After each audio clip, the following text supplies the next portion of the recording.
Consideramos un deber serio y una obligación ocuparnos de observar las obras maravillosas del Señor en nuestros tiempos. Sí, para realizar una búsqueda diligente más allá y así proclamar a nuestra posteridad algunos de los grandes actos de nuestro Dios. Robert Heming, 1630-1694. Hace algunos años, el Grupo Centinela produjo un documental en video llamado Transformaciones. Enfatizaba la labor maravillosa de Dios en 4 comunidades diferentes. Comunidades cuyos únicos atributos en común eran la disfunción y la desesperación. La recepción del video alrededor del mundo fue tanto sobresaliente como gratificadora. En miles de ciudades estimuló un nuevo apetito por la oración y la unidad. Sin embargo, unos cuantos espectadores tropezaron con la palabra transformación. Se preguntaban cómo se podía afirmar la transformación en lugares en donde persistían manchas sociales. Pero la transformación no es sinónimo de perfección. En este actual mundo caído no hay comunidades perfectas. La transformación está relacionada más exactamente con santificación. Es tanto un estado como también un proceso. Como definamos una comunidad depende de nuestra perspectiva. Está el proverbial vaso medio lleno o medio vacío. Creo que la distancia de una comunidad a la perfección es menos importante que la distancia que ha avanzado desde su estado anterior. La transformación de una comunidad no se relaciona con grandes reuniones ni con el crecimiento de la iglesia. Tiene que ver con el impacto tangible que el Evangelio puede tener sobre una sociedad en sí. Cuánto dure la condición depende de la comunidad individual. Nuestro ministerio aquí en el Grupo Centinela es sembrar semillas de esperanza, inspirar confianza en Dios y crear un anhelo más grande por su presencia. Y tengo la confianza que la presentación a continuación hará justo eso.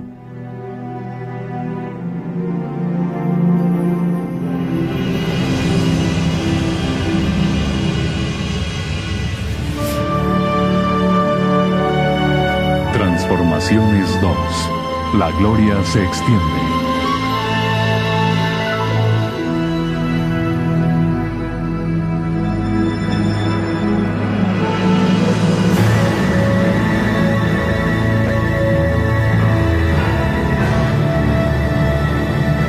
El dominio y la admiración pertenecen a Dios.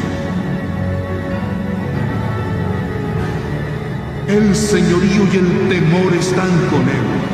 Él hace paz en sus alturas.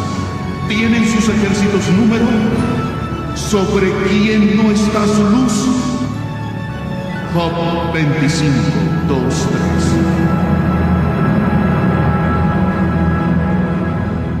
¿Qué es el hombre para que tengas de él memoria? ¿Y el hijo del hombre para que lo visites? Salmo 8:4. Su nombre era Anguatisuac. Esto sucedió hace mucho. No está escrito. Mi abuelo me lo dijo bajo las estrellas. Su nombre era Anguatisuac. Él era el líder espiritual de nuestro clan y ayudó a nuestro pueblo, el Inuit, a formar su pensamiento. Él nos dijo cuando llegó el momento para levantar nuestro campamento y seguir avanzando. Vivíamos en el norte de la gran isla, la que los anglos llaman Baffin. Cuando el cabello de Anguatisuac se tornó como la nieve, él escuchó acerca de Dios por un Inuk que había venido del sur. El Inuk habló de una nueva creencia, de alguien llamado Yesusi. Dijo que era el Hijo de Dios. Al principio Anguatisuac no comprendió lo que escuchó, pero sintió curiosidad, pues su trabajo era explicar los misterios espirituales al pueblo. Y fue entonces cuando las cosas ocultas comenzaron a moverse en su interior. Le llegó una visión. Viajó en una larga travesía para buscar la verdad. Durante mucho tiempo nada pudo hallar, pero un día encontró un lugar en donde la luz y la oscuridad se unían. Él no podía entrar en la luz o en la oscuridad, así que escaló en una brecha entre ellos. Él subió, subió y subió hasta que encontró una puerta, pero no podía entrar. Y así despertó de su sueño. Anguatisuak no comprendió esto. Creía que tal vez la puerta se abriría si seguía al dios del Inuk. Un deseo ardía en su interior y decidió entregarse a esta nueva fe. Hay una manera inuit. Cuando la gente quiere dar su corazón por completo a algo, realiza un ritual. Así que Anguatisuak pensó en matar a una foca para que su pueblo pudiese compartir su carne y su sangre. Fue entonces cuando le dijo a su gente: he tomado una decisión. Saldré a cazar una foca. Si esta noche atrapo una, daré mi vida y practicaré este ritual. Pero si no atrapo nada, no lo haré. No había luz.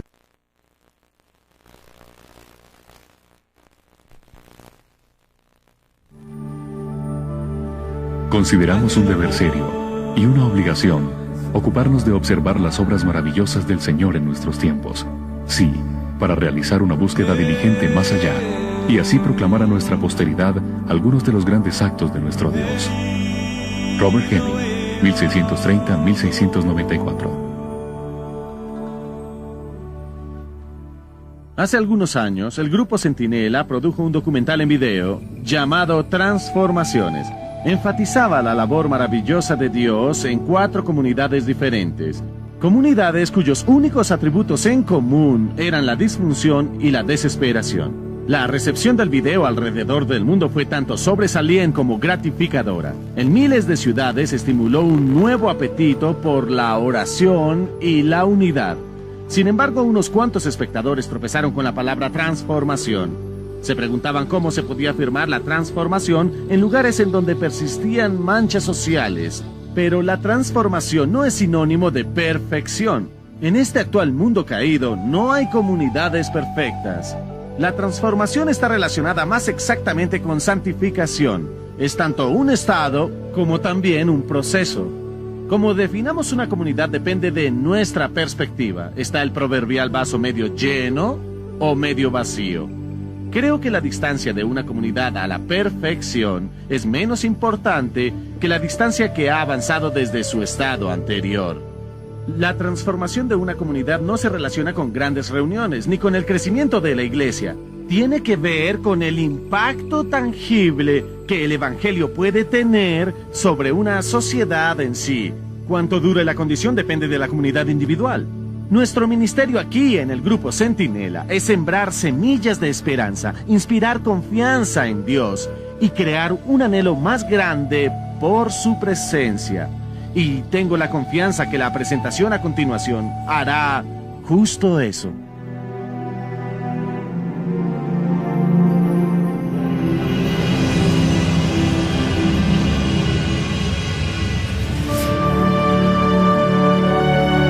Transformaciones 2.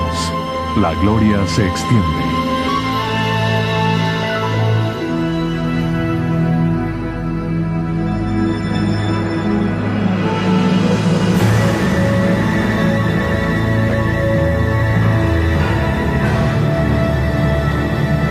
El dominio y la admiración pertenecen a Dios.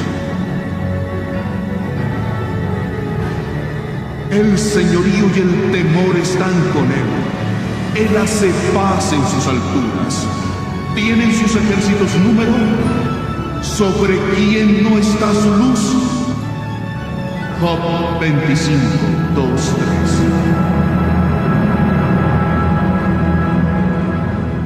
¿Qué es el hombre para que tengas de él memoria? ¿Y el hijo del hombre para que lo visites?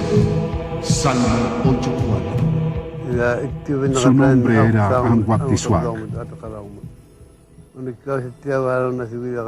Esto sucedió hace mucho. No está escrito. Mi abuelo me lo dijo bajo las estrellas. Su nombre era Anguatisuak. Él era el líder espiritual de nuestro clan y ayudó a nuestro pueblo, el Inuit, a formar su pensamiento. Él nos dijo cuando llegó el momento para levantar nuestro campamento y seguir avanzando. Vivíamos en el norte de la gran isla, la que los anglos llaman Baffin. Cuando el cabello de Anguatisuac se tornó como la nieve, él escuchó acerca de Dios por un Inuk que había venido del sur. El Inuk habló de una nueva creencia, de alguien llamado Yesusi. Dijo que era el Hijo de Dios. Al principio Anguatisuac no comprendió lo que escuchó, pero sintió curiosidad, pues su trabajo era explicar los misterios espirituales al pueblo. Y fue entonces cuando las cosas ocultas comenzaron a moverse en su interior. Le llegó una visión. Viajó en una larga travesía para buscar la verdad. Durante mucho tiempo nada pudo hallar, pero un día encontró un lugar en donde la luz y la oscuridad se unían. Él no podía entrar en la luz o en la oscuridad, así que escaló en una brecha entre ellos. Él subió, subió y subió hasta que encontró una puerta, pero no podía entrar. Y así despertó de su sueño. Anguatisuac no comprendió esto. Creía que tal vez la puerta se abriría si seguía al dios del Inuk. Un deseo ardía en su interior y decidió entregarse a esta nueva fe. Hay una manera Inuit. Cuando la gente quiere dar su corazón por completo a algo, realiza un ritual. Así que Anguatisuac pensó en matar a una foca para que su pueblo pudiese compartir su carne y su sangre. Fue entonces cuando le dijo a su gente: he tomado una decisión. Saldré a cazar una foca. Si esta noche atrapo una, daré mi vida y practicaré este ritual. Pero si no atrapo nada, no lo haré. No había luna ni estrellas aquella noche, solo nubes pesadas.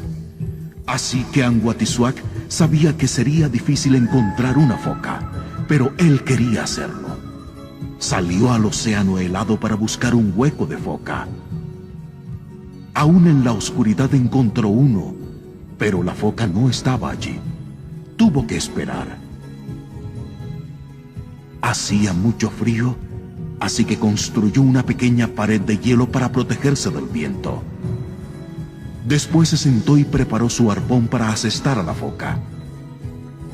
Cuando la foca no apareció, se durmió. Mientras Anguatisuac dormía, llegó el sueño de nuevo. Lo sintió cuando su cabeza se le hizo pesada y despertó. Cuando abrió sus ojos, miró por el hueco. Había algo diferente. Él se dio cuenta que podía ver su sombra, algo muy extraño en una noche de invierno y sin luna.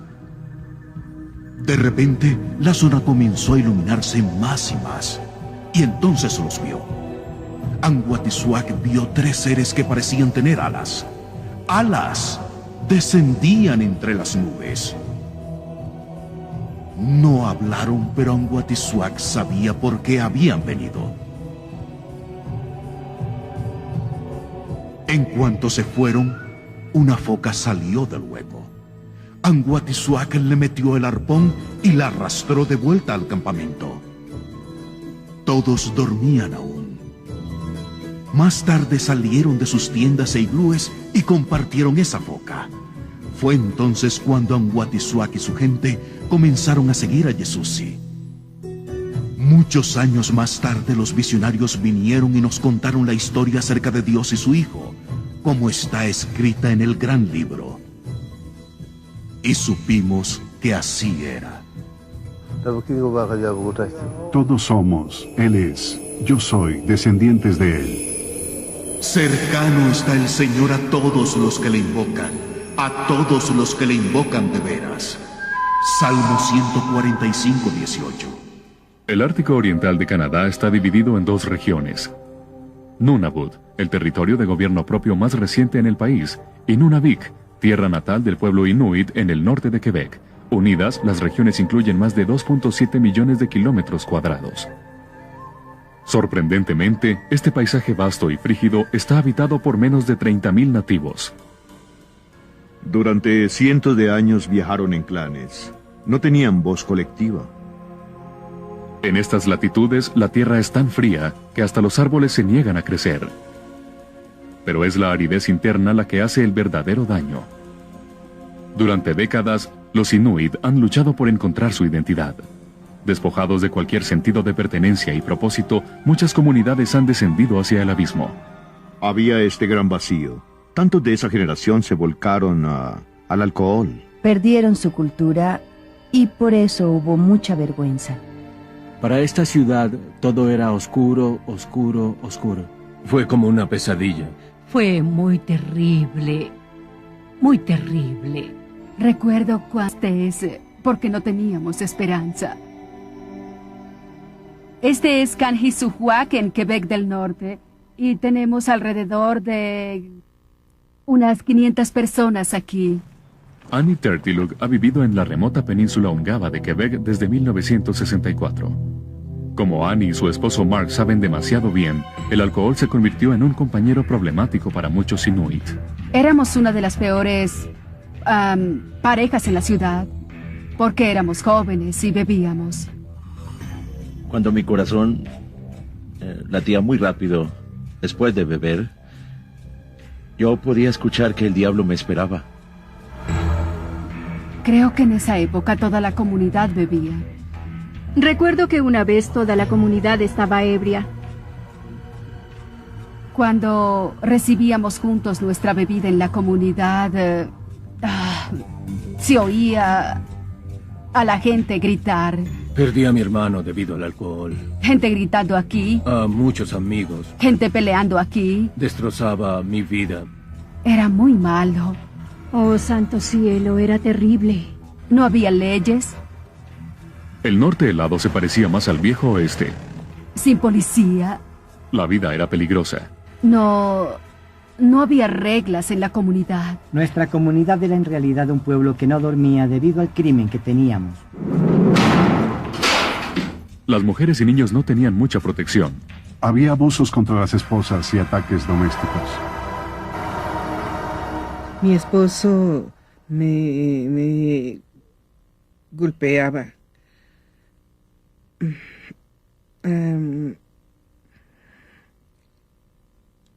Fue un tiempo difícil.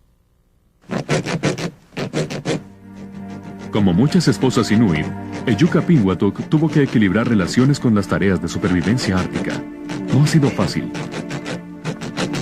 Me convertí en cristiana mientras él cazaba y me golpeó por eso. Los abusos sexuales eran otra consecuencia del siempre presente alcohol. La hija de Ejuka, Alice, recuerda el temor que se manifestaba en cada mujer joven. Todos teníamos que protegernos muy bien del abuso sexual. Cuando era joven fui violada. Ese hombre estaba ebrio. Y después que ocurrió eso, ya no me gustaban los hombres. Fue terrible. Mi vida era terrible. Las heridas eran profundas. Y con frecuencia se abrían de nuevo.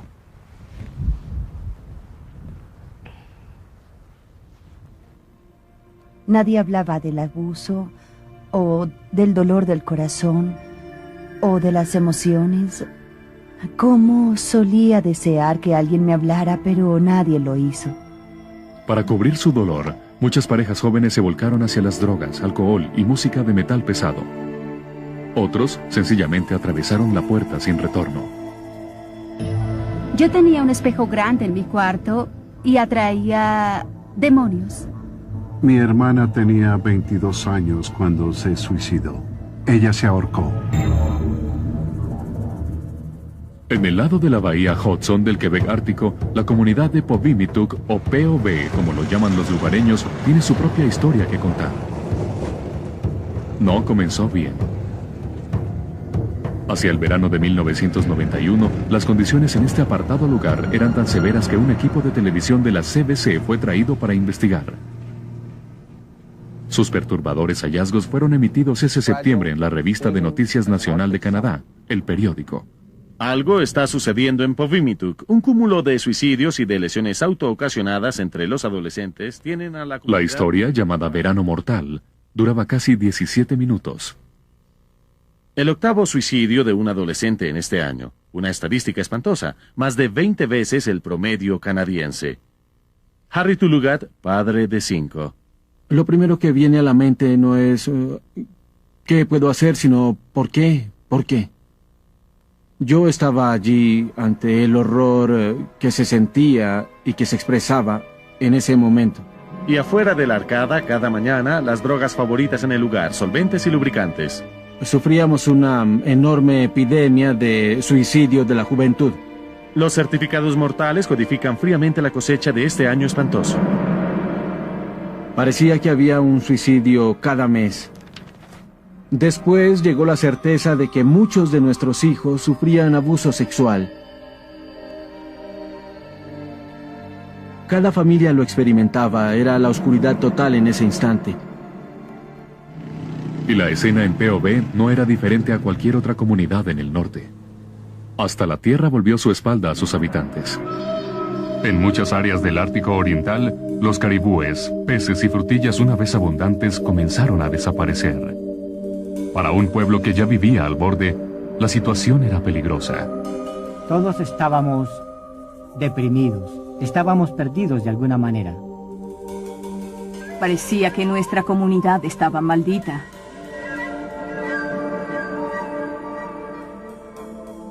Mientras parecía a algunos que Dios había abandonado a los descendientes de Anguatisuac, en realidad era Dios que buscaba restablecer la relación.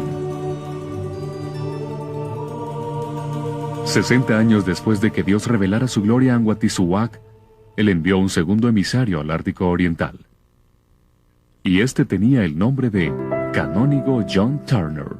Recibió su Biblia cuando estaba en la universidad. Las notas que John Turner dejó en su Biblia son reveladoras.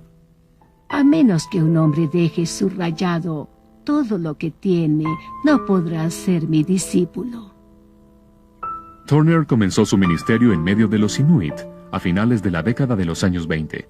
Bajo la providencia de Dios, su tarea le llevó a las playas mismas en donde Anguatisuac había conducido a su pueblo a una nueva alianza. Solo 2 instituciones precedieron la llegada de Turner a Pond Inlet: la Real Policía Montada de Canadá y la Compañía de la Bahía Hudson. Pero la pequeña comunidad se convertiría en una importante bahía espiritual. Cuando lo conoció, Joan Hobart estaba viviendo en Inglaterra, la ciudad natal de John Turner. Él estaba con permiso militar en casa y compartió en su iglesia. Sus historias del Ártico eran fascinantes. Como joven estudiante de la Biblia, Joan admiraba a este hombre de Dios. Mi amigo dijo, creo que está interesado en ti. Yo dije, no es un misionero de mucha experiencia. Pero él estaba interesado. Él dijo, vendrías y me acompañarías en la vida allá, y yo dije sí. Sin embargo, los misioneros a bordo dijeron no. La vida en el Ártico era demasiado dura y no era lugar para una mujer. John regresó sin ella. Joan esperaría con fervor. Pasaron 3 años sin una sola carta proveniente del norte. Entonces, un día, un telegrama. Permiso otorgado. Trae anillo, torta y vestido de boda. El viaje era peligroso. El mundo estaba en guerra. Los barcos alemanes patrullaban el Atlántico Norte. La última parte de la travesía de 2 meses fue a bordo de un vapor de suministros llamado Nascopi. La embarcación se detenía tan solo una vez cada año para descargar alimentos y correo. Era una larga travesía en medio de la nada, basada tan solo en un telegrama y mucha fe. Estaba un poco nerviosa porque pensé, supongamos que llegue y no me quiera en realidad. Entonces bajé al salón, dije, creo que me casaré con el primer hombre que suba a bordo. Y afortunadamente Jack vino en un pequeño bote y me encontró. Creo que todo salió bien. Ella y Jack, como ella le llamaba, se casaron esa tarde. Pasaron su luna de miel en un iglú que construyeron juntos. Como recién casada, Joan aprendió cómo utilizar un fogón de carbón, cómo derretir hielo para hacer agua y cómo formar un hogar a 40 grados bajo cero. Tuve que aprender a cocinar foca. No era muy buena al principio. ¡Oh, Dios! Los alumbramientos y los cuidados médicos eran estrictamente al estilo doméstico, pues el hospital más cercano estaba muy lejos. El amor de John Turner por los Inuit se ve con claridad en sus películas personales, y ese amor era recíproco. Aquí estaba un anglo quien vestía las formas del norte como una segunda piel. Los ancianos del lugar dicen que se hizo más Inuit que los Inuit. Aprendió el idioma y tradujo las escrituras. Enseñó en la escuela utilizando la Biblia como su texto. Más sorprendente que todo eran las épicas expediciones misioneras de John Turner. Viajando por trineo y con frecuencia solo, derramó la semilla espiritual a lo largo y ancho de una parroquia más grande que la mayoría de las naciones. Una travesía de 7 meses en el invierno de 1938 a 1939 que cubrió unos 4.500 kilómetros. La iglesia de Turner en Port Inlet fue la primera de su clase, un ministerio vibrante que continúa hasta hoy. Cada día era especial para ella, porque era la primera vez que ella sabía acerca de la Biblia y de la oración. Lydia era apenas una niña cuando el canónigo John Turner le enseñó el Evangelio. 50 años después, las preciosas verdades todavía aparecen en canciones.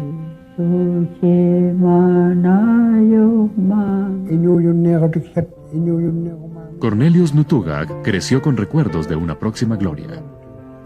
John solía decirnos, hay vida después de la muerte. Es muy hermosa y se llama cielo. Turner era el hombre de Dios en el Ártico, pero el cielo del que predicaba no se encontraba tan lejos. El rifle se disparó y cayó hacia atrás. Al regresar de un viaje de cacería, vio a un niño que luchaba con una pesada carga de hielo. Cuando se agachó para ayudarle, su rifle se resbaló de su hombro y se disparó. Entró por aquí hasta la parte atrás de la cabeza. El esfuerzo para llevar a Turner a un hospital llegó a las primeras planas internacionales. Soldados llevando medicinas saltaron en paracaídas para estabilizar al ministro mal herido. A medida que la parálisis comenzaba, Joan era la enfermera de John día y noche, bañándolo, volteándolo, aplicándole inyecciones. Ella tenía 2 niños y un embarazo de casi 8 meses. Pasarían semanas antes que el hielo pudiera soportar el aterrizaje de un avión de rescate. Los soldados inquietos y hambrientos eran ahora un peso más para Joan. Llegué donde Jack y le dije, no puedo hacer esto más, estoy agotada. Creo que comencé a llorar y él dijo, bueno, son mis huéspedes, debemos hacer lo que podamos por ellos. Cuando John Turner no tenía nada más que dar, daba un poco más. Los Inuit en medio de su llanto rodeaban a los Turner mientras se dirigían hacia el lago helado. Aunque John apenas podía hablar, los lideraba en la oración. Poco tiempo después, el canónigo John Turner murió en un hospital en Winnipeg. 3 semanas después de su sepelio, su tercera hija nació. Joan la bautizó Fe. El otro día hallé la Biblia de mi padre entre los libros de mi madre. Aunque Fe nunca conoció a su padre, él no es un extraño. La hojeaba y me encontré con esto que escribió en la parte posterior. Decidí que a partir de aquel momento no buscaría aprobación alguna, excepto a Dios. ¿Comencé alguna vez una vida de felicidad y santidad?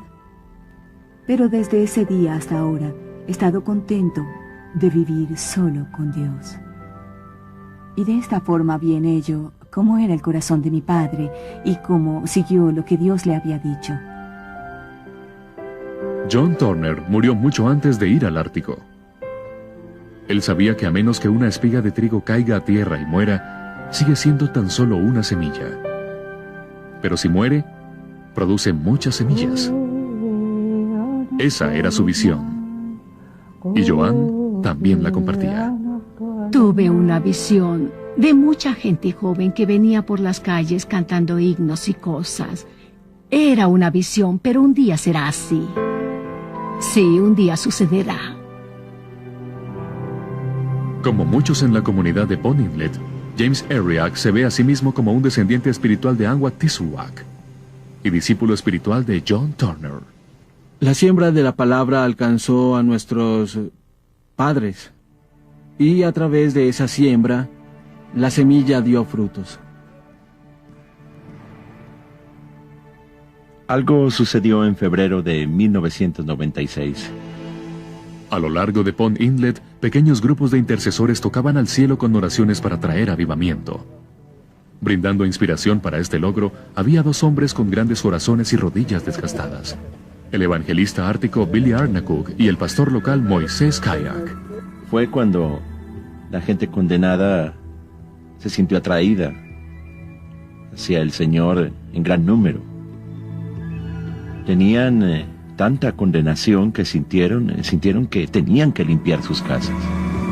Los caminos de herradura que conducían a la vieja iglesia de John Turner de repente se vieron congestionados con desesperadas personas de la ciudad.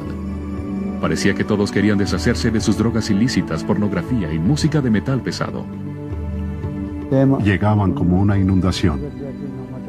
Teníamos un gran bote, un bote de basura donde cada noche frente al altar lo llenaban, seguían llenándolo y llenándolo. Cada noche iban al basurero y lo quemaban. Después de 5 noches, el basurero estaba lleno. A medida que líderes de la comunidad consideraban incinerar los objetos que quedaban, ellos recibieron apoyo de una fuente inesperada: la Real Policía Montada Canadiense. Tenían una fogata, aproximadamente allá en donde está el témpano. La Real Policía Montada brindó hasta apoyo logístico. Dijeron, podemos hasta brindar gasolina para quemar la basura. Casi toda la comunidad vino para la quema.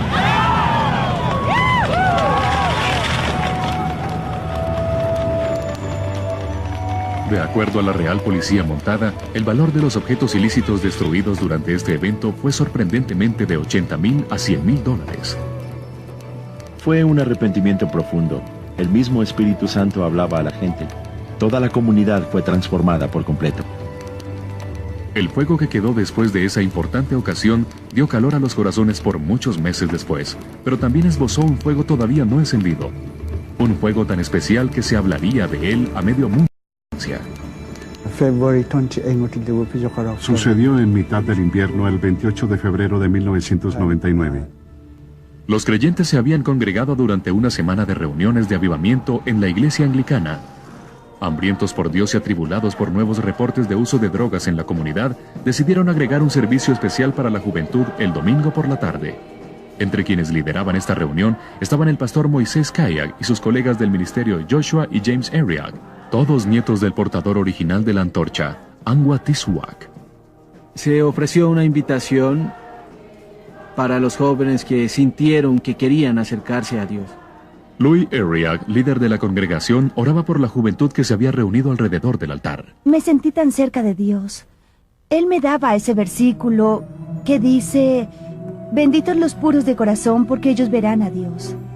Algo comenzó a suceder que se salía de nuestro control. Un ruido empezó a sonar. Sí, comenzó suavemente. Casi no se oía. Seguía funcionando el equipo de doble cassette utilizado para grabar el servicio. Casi de inmediato quería que el ruido parara. Pero seguía aumentando. Y empecé a notar que la gente estaba nerviosa. Era tan fuerte, tan fuerte. Era tan alto que todo comenzó a temblar. El fuego me atravesó. Sonaba como un jet. Todo comenzó a temblar. Yo comencé a temblar. Me dije, no hay jets en Pond Inlet.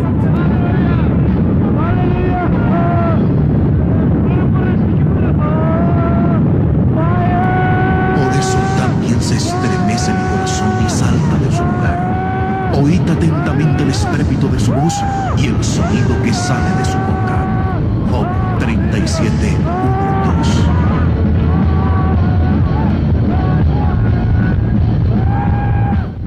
18 meses después de esta visita extraordinaria, era evidente que el momento todavía tenía poder.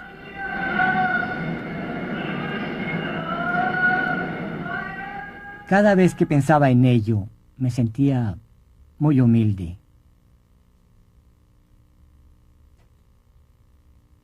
Pensando que Dios Todopoderoso puede visitarnos. Oh, Dios. Cuando el pastor Moisés Kayak escuchó por primera vez el rugido grave, se acercó al panel de control de sonido de la iglesia para ajustar los controles. Probé esto, aquello y no se detuvo. Cuando todos estos esfuerzos fallaron en corregir la situación, él rápidamente se volvió hacia el control principal. Cuando esto también falló, cerró el sistema por completo. Sin embargo, el sonido y la grabación continuaban. No ha debido grabarse. Es solo por el milagro de Dios. Él se sintió completamente humilde, al punto en que quería continuamente presentarse ante Dios, arrodillarse y a través de la oración, pedir limpieza del corazón para ser puro para Él.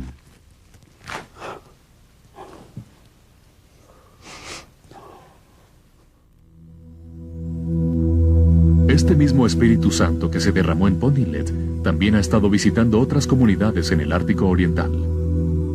Uno de ellos es el pequeño pueblo de Opaluk, situado en la bahía Ungaya en el nordeste de Quebec.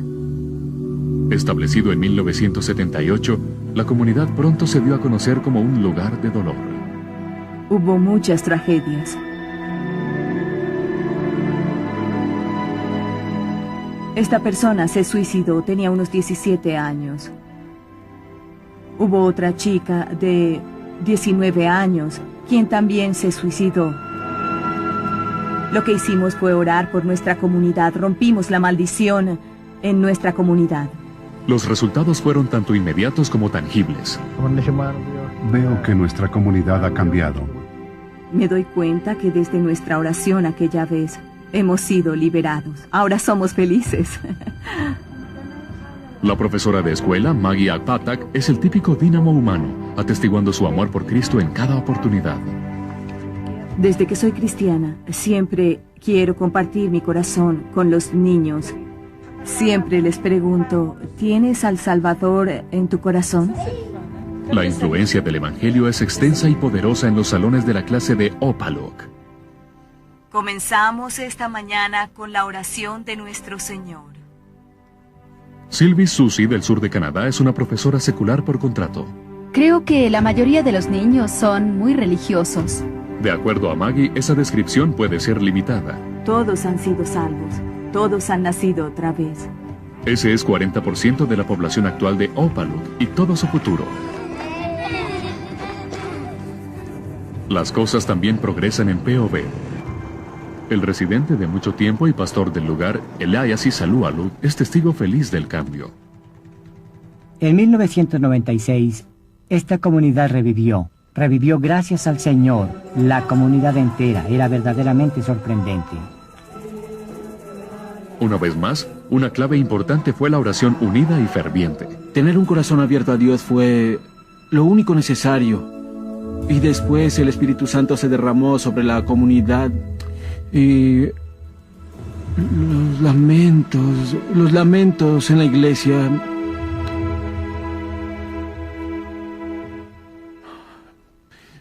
El dolor.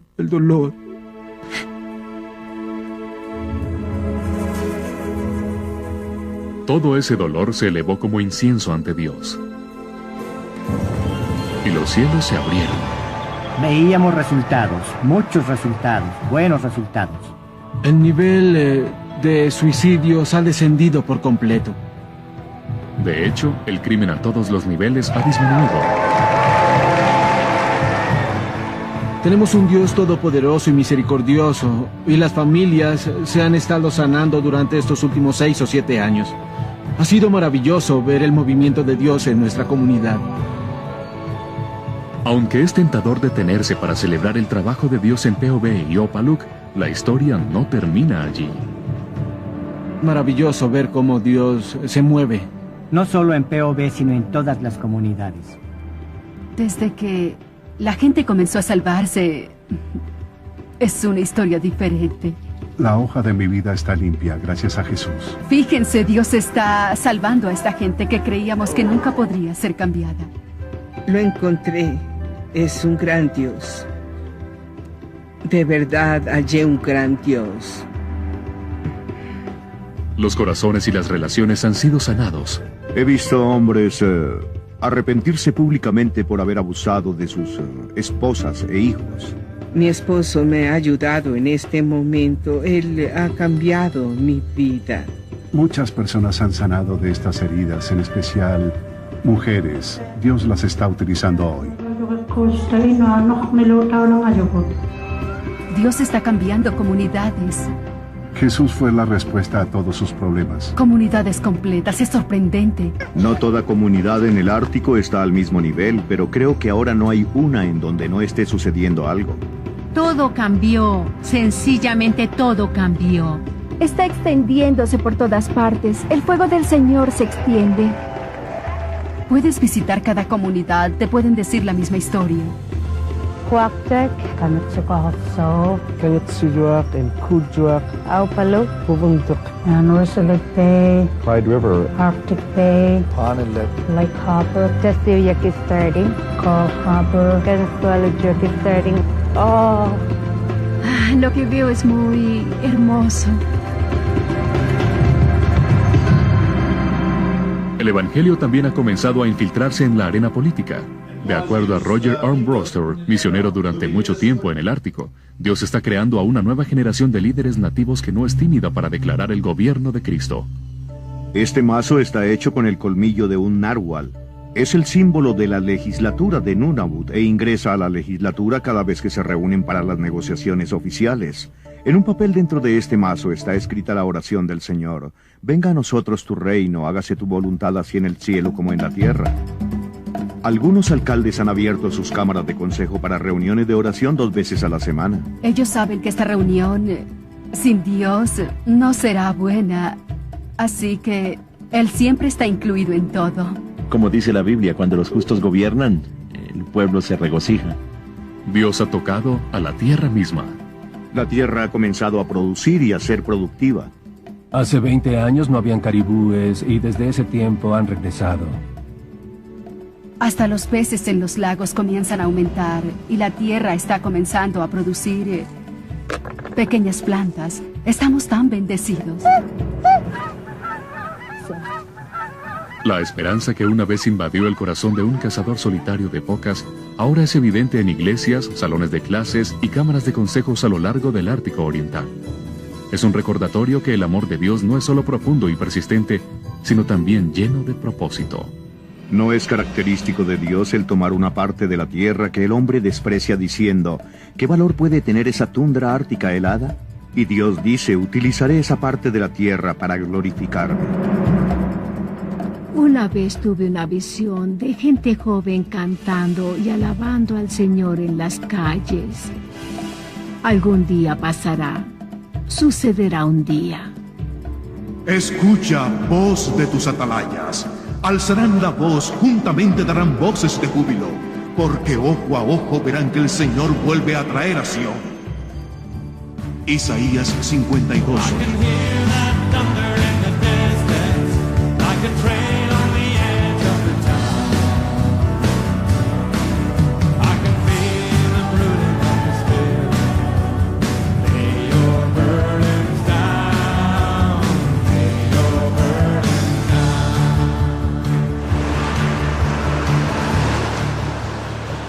El avivamiento no es solo bíblico, se cree en el avivamiento porque es histórico. Dios lo ha hecho en la historia y como es comunal, cambia a las comunidades. Y como es práctico, cambia a la gente, renueva a la gente. Y como es espiritual, cambia todo el tono espiritual eliminando el pecado y el crimen. Por supuesto que es lógico que todo esto suceda. Puesto que el avivamiento es histórico, hay lecciones, hay principios, hay verdades para ser recobrados. La transformación social a un nivel regional es inusual, pero no es una aberración.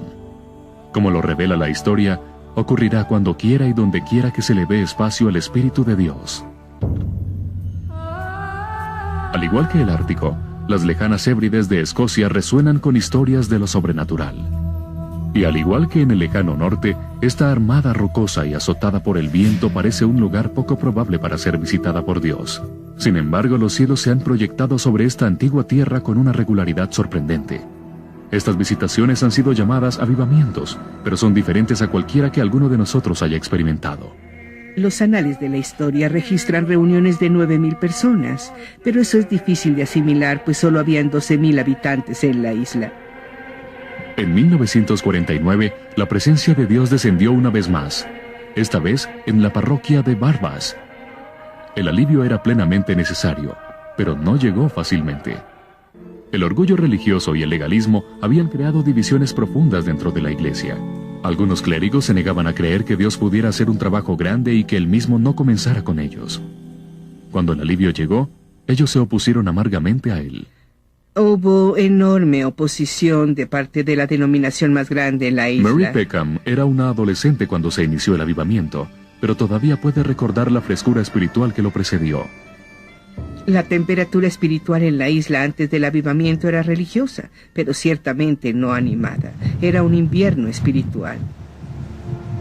No todos estaban dispuestos a aceptarlo. El avivamiento es algo que, cuando se ha experimentado, siempre se quiere ver de nuevo.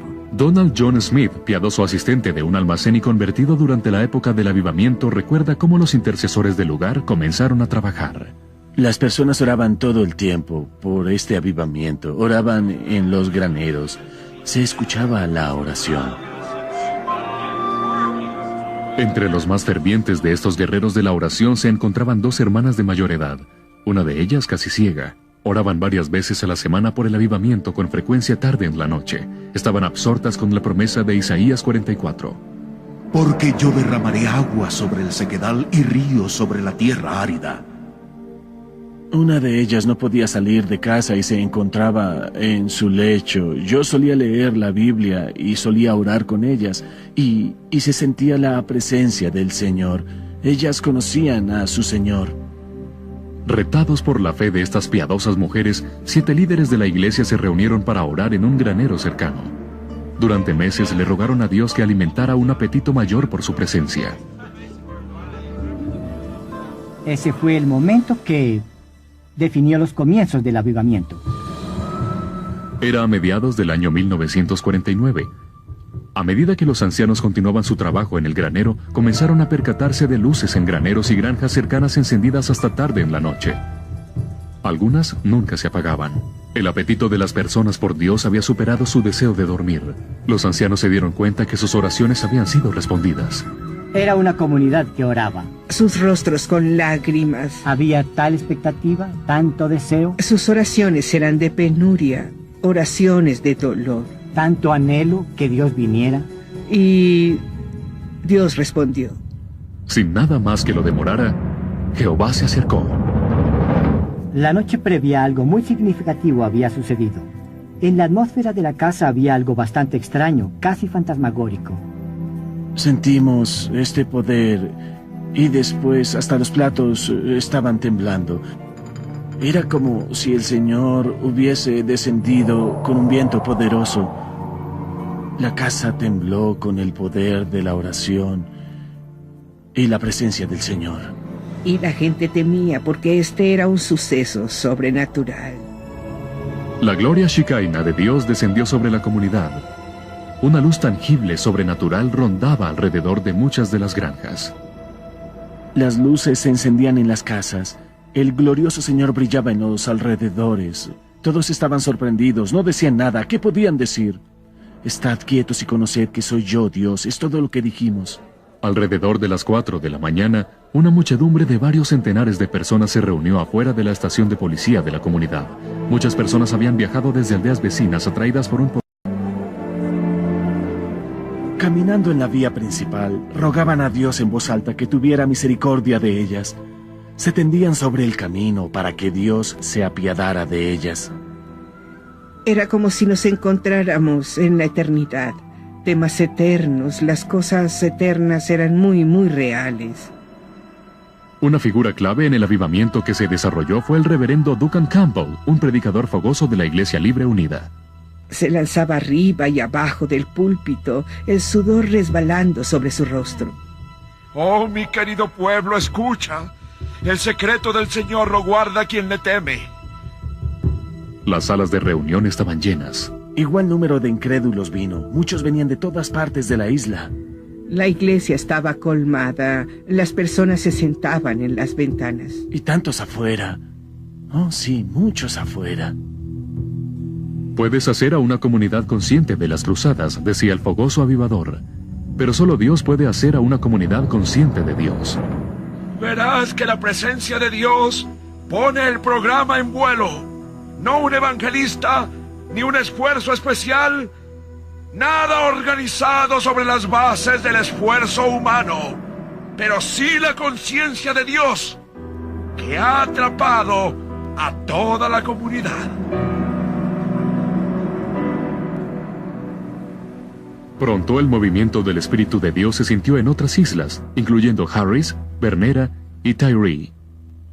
Pero el avivamiento de Lewis del norte fue el que Jean Blanchard mejor recuerda. El año fue 1957. Hubo una conciencia del poder de Dios que trabajaba a través de la isla. Cada noche se salvaban personas, se transformaban vidas.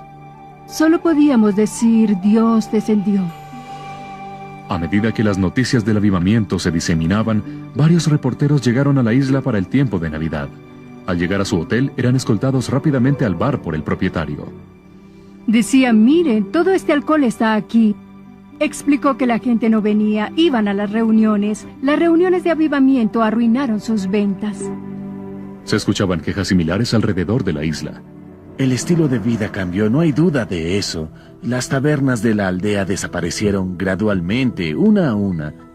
Con el poder del avivamiento, se afectó a toda la comunidad. No se podía ser indiferente a lo que sucedía. Era como si hubiese un dosel de conciencia de Dios sobre la isla. Hubo una transformación completa y la gente en el mundo lo sabía. Dios había llegado. Esa era la respuesta. Habiendo observado el deseo de Dios de transformar territorios y culturas discretas, solo quedaba una pregunta.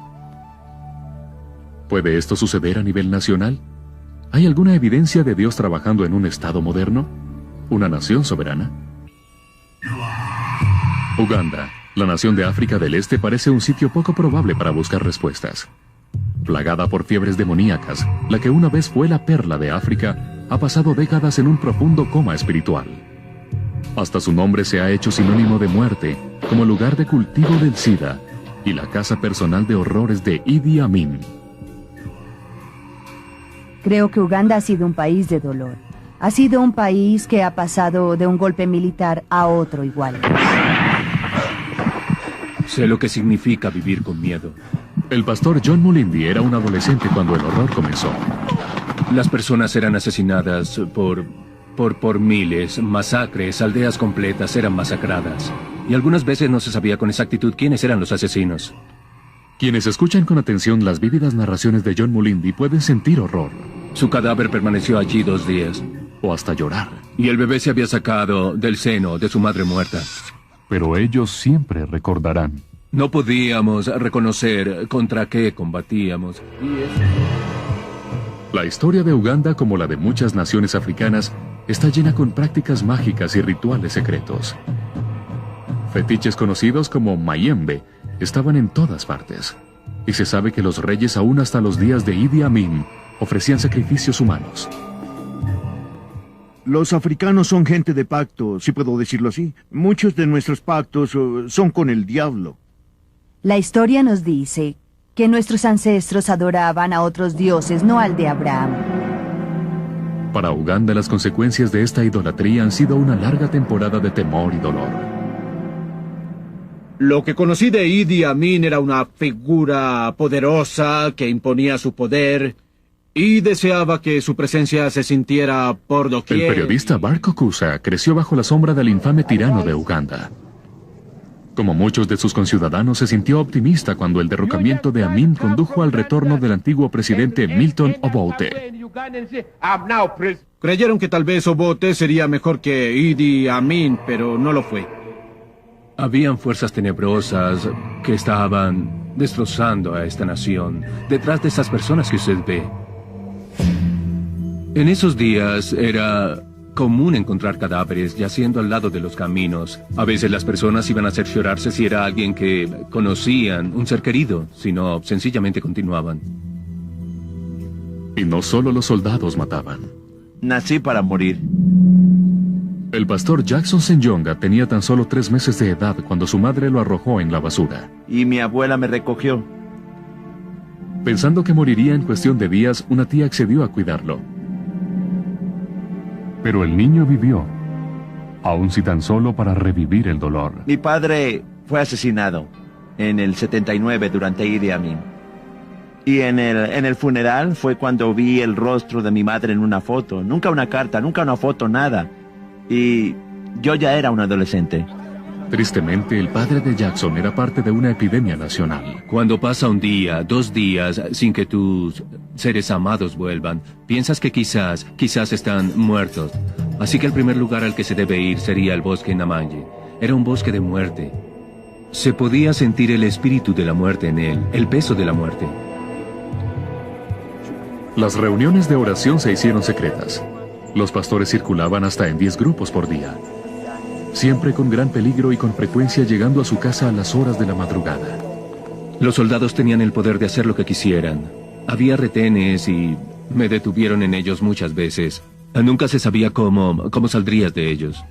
En una ocasión se le pidió a una madre viajando con un bebé los documentos de identidad del bebé. Y claro, los bebés no tienen documentos de identidad. Así que le arrebataron el bebé, lo arrojaron al aire. El soldado sacó un cuchillo y el bebé cayó justo sobre este cuchillo. Hacia 1984, empezaron a matar a los hombres de la iglesia. Comenzaron a matar a los pastores. El pastor Jotham Mutebi estaba en medio de un sermón cuando los soldados de Amin entraron a su iglesia disparando sus armas. Mientras las balas volaban por el santuario, varias ancianas se pusieron de pie y llegaron hasta el altar. Cuando las vi, pensé que esas personas estaban tan desesperadas que necesitaban ser reconfortadas. Así que elevé mis brazos y oré sobre ellas. Pero después me enteré que la razón por la que vinieron era porque querían morir conmigo, su pastor. Por otro lado, el pastor Mutebi y sus parroquianos fueron arrojados en camiones robados y llevados al temido centro Nakasero. A unos metros de donde nos encontrábamos, me encontraba la oficina de investigación del Estado Nakasero. Eran las cámaras de tortura. El sadismo y violencia eran insoportables. Podían meter hasta 60 personas en un cuarto que medía 3 metros por 3 metros, y lo llenaban tanto que una persona podía morir y mantenerse erguida, sostenida por los cuerpos de la gente con vida. No había investigaciones, las cosas sucedían, y ese era el fin de todo. Parecía que todo el mundo le había dado la espalda a los horrores en Uganda. Los hombres nos han abandonado. Millones murieron. Los cuerpos atascaban la represa de las cataratas de Owen y las riberas del cercano lago Victoria. Debemos arrepentirnos por nuestros pecados del pasado. Deshonramos a nuestro país. No somos mejores que Caín. Esta ansia de matar cobró su precio en la economía y en la infraestructura de la nación. Las fábricas quebraron, los bienes comerciales esenciales escasearon y casi desaparecieron. No se conseguía jabón, no se conseguía nada. La ciudad estaba sucia y casi todos los edificios se dañaron. La moral de la gente estaba tan lesionada que no se podía conseguir que se hiciera nada sin tener que pagar por ello. Y cuando parecía que las cosas no podrían empeorar, lo hicieron. Esta vez las noticias fueron entregadas por la Organización Mundial de la Salud. Se predijo que para 1997 el SIDA sería tan común en Uganda que 1/3 de la población habría muerto. El doctor Patrobas Mufubenga es un médico eminente que trabaja con el Instituto Nacional de Salud de Uganda. En ese tiempo todos estábamos desesperados por la pérdida de nuestros seres queridos. Uganda ha estado clamando a Dios, como la voz que se escuchó en Ramah, mujeres llorando por sus hijos.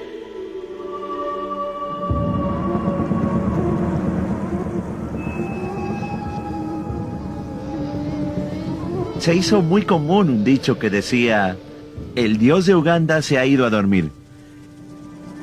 En medio de la noche, este anciano se puso de pie y apuntó con su bastón a los pastores y dijo: ¿en dónde está el Dios del que predican? El Dios del poder, el que responde las oraciones. ¿Qué le ha hecho a Uganda ese Dios? Parece que Dios nos odia. Invoqué en mi angustia al Señor y Él me oyó. Desde el seno del Seol clamé y mi voz oíste. Entonces dije: desechado soy de delante de tus ojos, mas aún veré tu santo templo. Cuando mi alma desfallecía en mí, me acordé del Señor y mi oración llegó hasta ti en tu santo templo. Y comenzaron a orar día y noche, día y noche, día y noche. Y vino a través de mucho llanto, de mucha espera. Hubo momentos en que tuvieron que ir a los pantanos y permanecer en el agua, ocultos entre las cañas de papiros. Pasaban allí todo el día y tal vez salían en la noche. Entonces se reunían y todos oraban. Era una oración profunda y desgarradora. Yo soy el hombre que ha visto aflicción bajo el látigo de su enojo. Todos nuestros enemigos abrieron contra nosotros su boca, hasta que el Señor mire y vea de... Buscaré a Dios hasta que Él responda a mis oraciones, y si no va a responder, prefiero morir buscándolo. Esto recapacitaré en mi corazón, por lo tanto esperaré. Por la misericordia del Señor no hemos sido consumidos, porque nunca decayeron sus misericordias. Nuevas son cada mañana, grande es tu fidelidad. Y la presencia de Dios descendía a medida que la gente clamaba a Dios.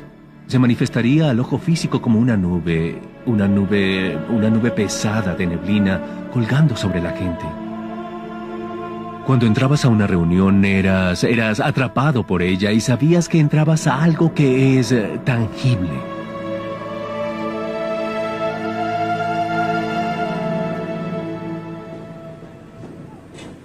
Hace 15 años, este era uno de los lugares más peligrosos en toda Uganda.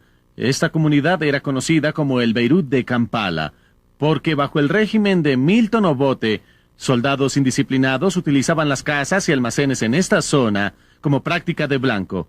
La desesperanza colgaba sobre esta comunidad como una frazada mojada. Fue a este lugar al que Dios condujo al joven evangelista de Uganda llamado Robert Kayanja. Estaba acompañado por 6 intercesores. Este es nuestro muro de lamentaciones en donde... Además de enfrentar a soldados desenfrenados, el equipo de Robert también fue enfrentado por un poderoso doctor brujo llamado Musoki. Había una especie de temor que caminaba con este hombre. Después de ser amenazados con la muerte, los intercesores clamaron a Dios.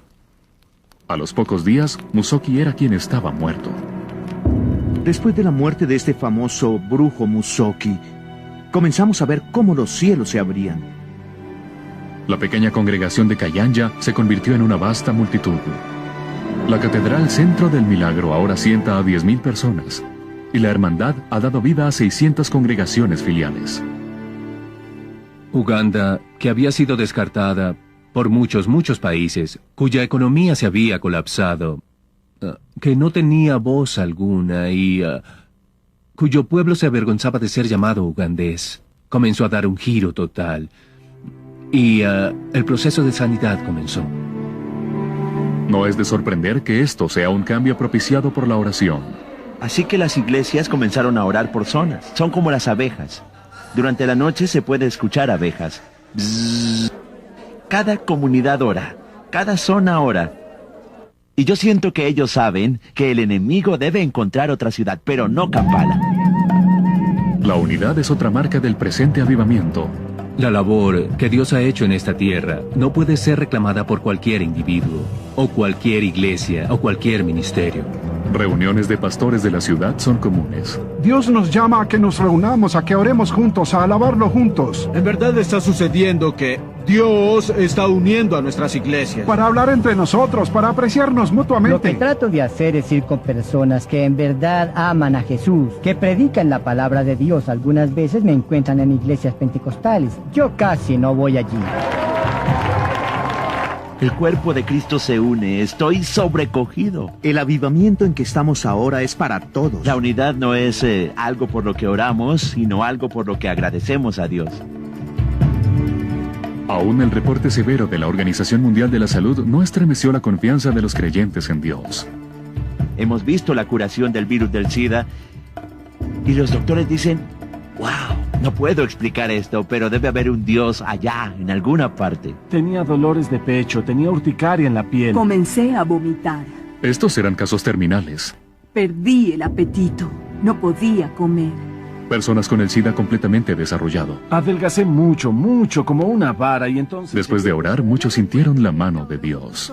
Y escuché que algo estaba cambiando en ese preciso momento. Esa misma noche, el poder de Dios descendió.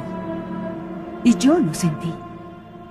No es de sorprender que estas curaciones generaron un escepticismo muy serio en el personal médico. Ellos me decían, ¿por qué te has molestado en venir?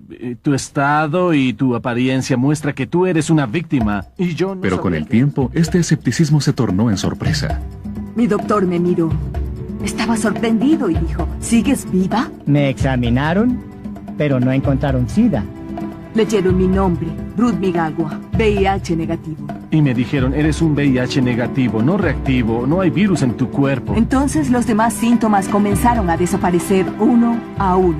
Dios me sanó totalmente. Era un refrán que se escucha miles de veces a lo largo de Uganda.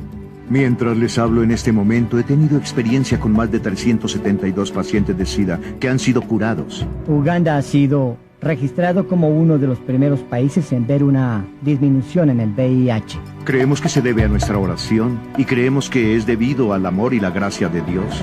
También se debe a que Uganda ha promocionado la abstinencia y la fidelidad como armas primarias en contra del SIDA. Prometí ante ti que si me curabas, se lo diría a todas las personas.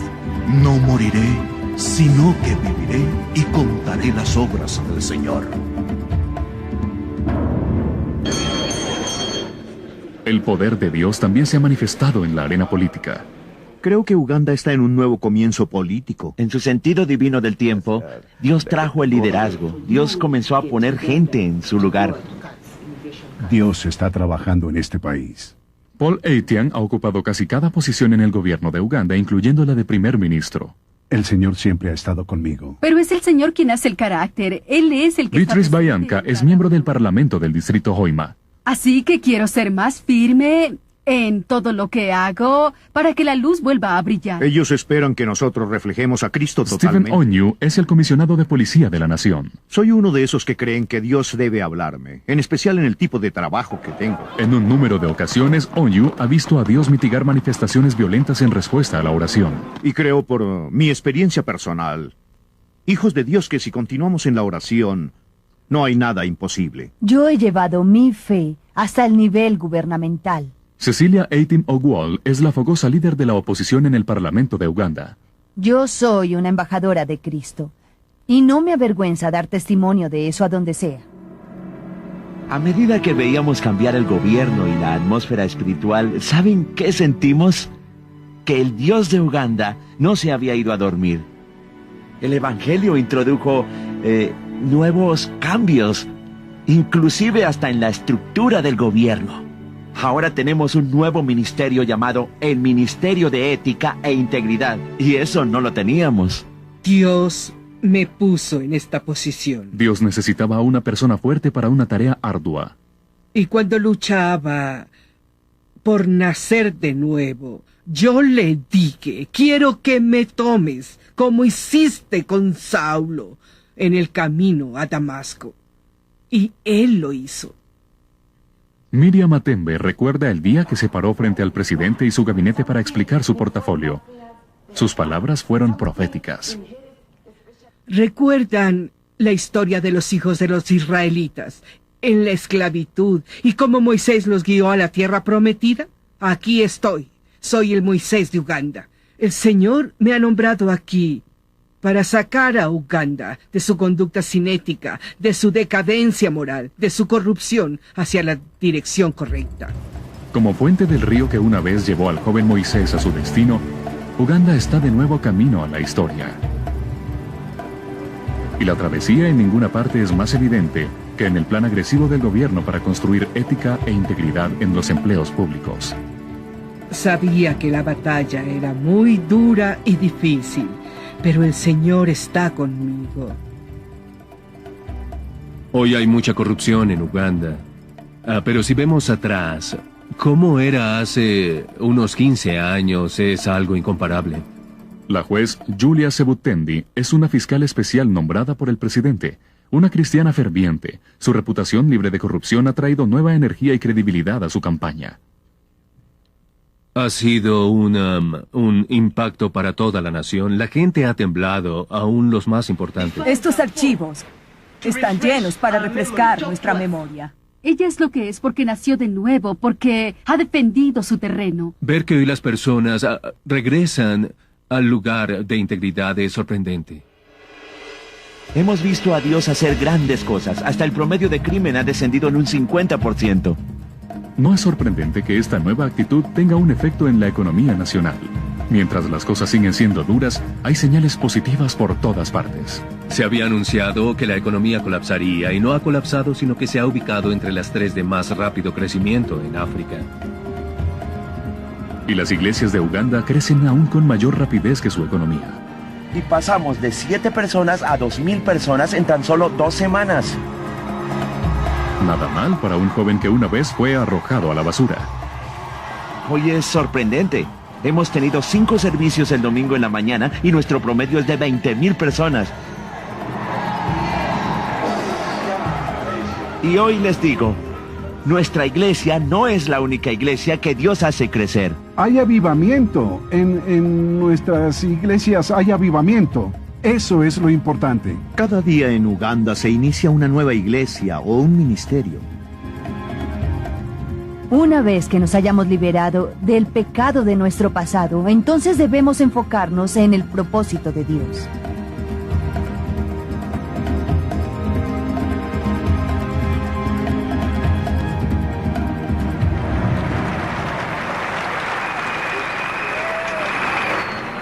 En vísperas de Año Nuevo en 1999, Uganda se unió al resto del mundo en la celebración de la llegada de un nuevo milenio. Pero la celebración de Uganda tenía un carácter especial. Su mano invisible nos ha movido y ha dado forma a nuestro destino. 10 semanas antes, la primera dama Janet Museveni había invitado a varios líderes de iglesias a una reunión. Y cuando ella llegó nos dijo que había tenido una visión. Ella expresó: a medida que ingresamos en el nuevo milenio, no podemos organizar un tiempo de acción de gracias a Dios por la forma en que nos ha guiado a través de este periodo. Quiero decir que ella había solicitado que dedicáramos oficialmente de nuevo la nación a Dios. Buenos días para todos y feliz Año Nuevo. Así que en la presencia del presidente y de la primera dama, hicimos un pacto con Dios entregándole la nación durante los siguientes 1000 años. Renunciamos a la idolatría, brujería y satanismo en nuestra amada tierra. La alianza, que incluía las firmas del presidente y de la primera dama, era sorprendentemente explícita. Somos conscientes de haber puesto a otros dioses antes que a ti, Señor, y que los hemos adorado. Se leía como un pasaje del Antiguo Testamento. Hacemos un pacto por nuestra nación Uganda, para los propósitos de Dios y del Señor Jesucristo. Amén.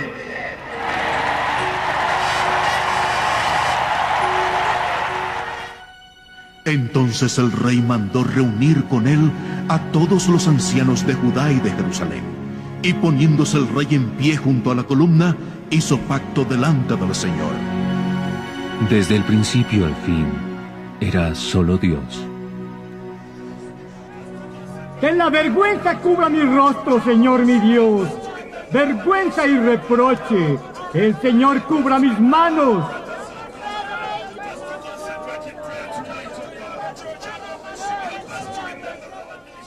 Observando estas asambleas fervientes, uno es confrontado por una ironía gloriosa. Dictadores trataron una vez de destruir la fe de la nación, evitando que la gente entrara a las iglesias. Los edictos y candados tan solo sirvieron para recordar a los creyentes que la iglesia nada tiene que ver con edificios. Cuando la fe de Uganda salió al aire libre, a los estadios de fútbol, a bancos, hoteles, hasta a las oficinas parlamentarias, esta floreció. Jesús está a la diestra diciéndole al Padre, Padre, estoy listo para Uganda. Y Uganda, que una vez solía ser la perla de África, ahora estaba lista para brillar de nuevo. Es sorprendente para personas que vivieron en ese momento ver lo que está pasando ahora. La vida ha llegado. Hay un nuevo rey que reina sobre la nación de Uganda. Uganda como nación está lista para Dios. Es sorprendente. En verdad es un milagro. Nadie puede negarlo. No hubiera sido posible de no ser por el Señor.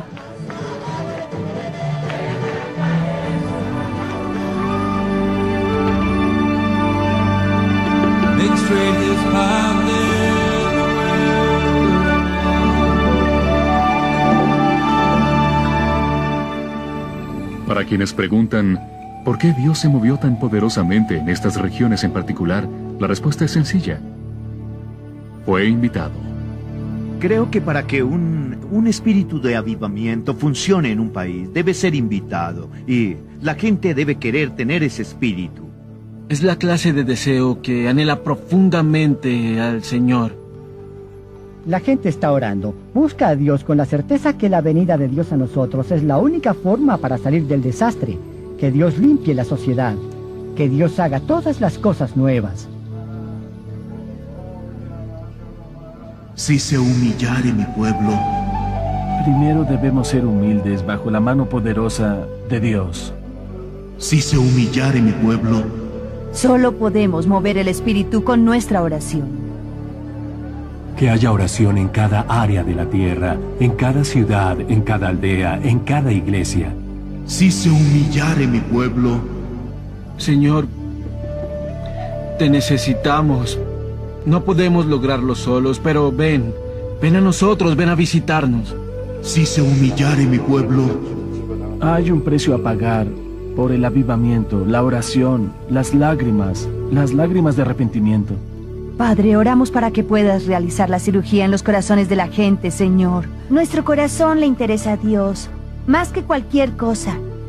Retira el corazón de obstinación, el corazón de la incredulidad. Él se siente atraído por los puros de corazón. Y Padre, danos un corazón que te ame, gran Señor mi Dios. entonces yo iré desde los cielos. Dios escuchará las oraciones de su pueblo, oraciones fervientes. Él las escuchará. Él te escuchará y tú conocerás la fidelidad de Dios. Perdonaré sus pecados. Desde que conocimos a Jesús personalmente, Dios hace una gran diferencia. Ahora tenemos esperanza. Sanaré su tierra. Han ocurrido milagros y creemos que Uganda nunca volverá a ser la misma. Dios es tan bueno. He visto realmente la transformación de esta comunidad por el poder de Dios. Habrá un momento cuando todo el mundo experimentará naciones que llegan a la madurez. Naciones que llegan a la realización de sus propósitos. Esa época está tan cerca.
Transformaciones 3 empieza contigo.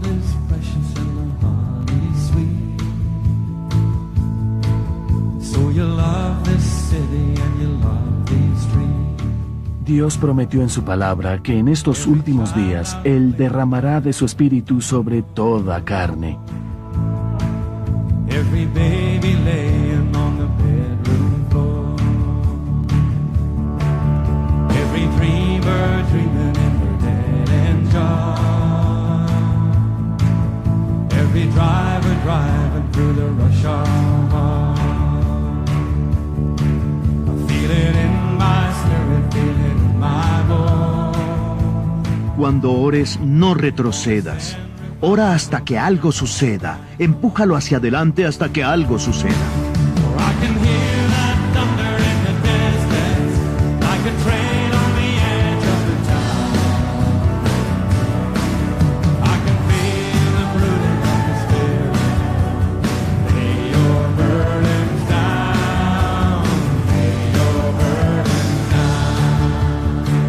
El mensaje es: no duermas, levántate y eleva el nivel de la oración en la tierra. Presiona hasta el final. El avivamiento es algo que, cuando lo has experimentado, siempre quieres volver a verlo.